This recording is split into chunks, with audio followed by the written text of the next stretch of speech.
can I show you a real quick chart? As if you get a choice of what I show you. You got no choice. We're looking at GLD/SPY. Check this out. This is a cool chart.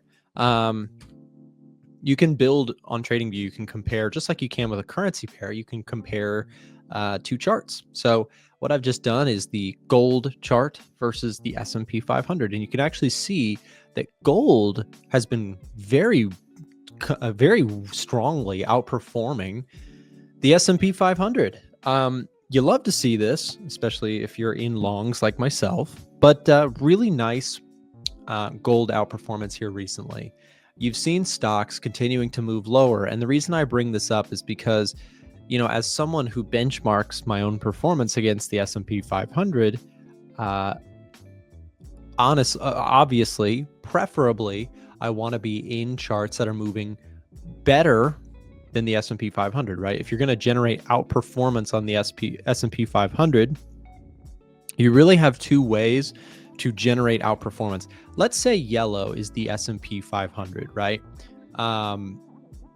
If this is the S&P 500's performance, right? Let's say that's over a couple years of time. If you're going to outperform, and this is the goal. If you're a trader, you may have a different goal than me, and I'll talk about different goals in a second. But if you're a trader, the goal is to outperform passive investing. And the most notorious example of passive investing is to buy the S&P 500 or the SPY, right? If you buy the S&P 500 and hold it, typically in good times like we've had in the last 20 years, 10% per year passive income is incredibly good. That is what you get, you know, historically. Now, I want to clarify, you don't get that it's not guaranteed. You could have 10 years where the average gain on the S&P 500 is 2% per year. We've just been living in a time where stocks have been exceptional in terms of their returns. But my point is, I like to benchmark my performance against the S&P 500. And you can outperform the S&P 500 in a couple different ways. On the way up, if you want to outperform, let's say that green is our personal performance. So let's do this. So this is SPY, right? So if I'm making up a theoretical example. S&P 500, it's returning somewhere around 10% per year, right?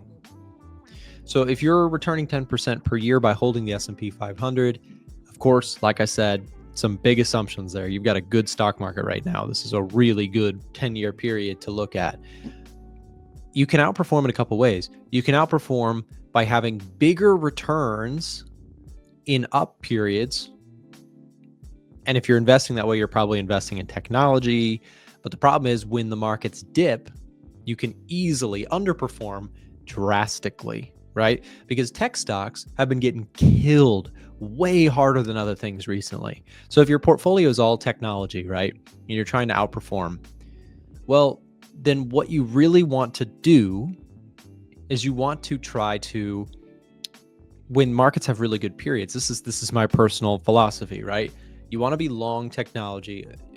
I say you, the proverbial you. I want to be long technology stocks when they're on sale, but I really don't want to chase them off a cliff, right? You have to be careful with tech stocks and high risk stuff. What I've done here recently has been, I've pretty much taken a lower beta portfolio. And what that means is I'm holding things like gold. I'm holding things like value stocks, things like that, right? Which in the down period will still decline, but they may not decline as sharply or as horribly as the broader market or tech stocks. So I've moved a lot of my funds out of high growth tech stocks for the time being, and I've stayed kind of risk off, right? Being risk off has allowed me to quote unquote outperform so far year to date by being less exposed to risk. It's kind of a hard thing to explain, but basically stuff holds up better or worse in crashes, right? Tech stocks get destroyed in crashes. They can be down 70%, 80%. Everybody loves them when they're going up. Everybody hates them when they're going down, right? So we've had a tech sell-off here recently. And so my point is right now I'm holding a lot of gold, which is leading to the outperformance in my portfolio this year so far, right? Gold has been holding up well while the stock market has dropped. Does that make sense? Again, you can outperform the market by taking high amounts of risk, and if it works out, and if you're buying like high growth tech stocks, those are high risk stocks. If the market's good, you'll likely outperform. But if the market's bad, you will drastically underperform. Right? So you have to be careful where your exposure is. So for me right now, I've been talking about how I am positioned in gold, and I'm thrilled that I'm in gold, even if it's going sideways. Sideways is great when stocks are getting crushed, right? If you'd like to see more of our free daily chart of the days, make sure to join our Telegram channel if you have not already joined. And if you are already in the Telegram channel, make sure to hit that thumbs up button to support our work. Also, quick reminder that if you're looking for free tools and free education in the trading space, head over to a1trading.com. You can check out our free technical, fundamental courses and much more.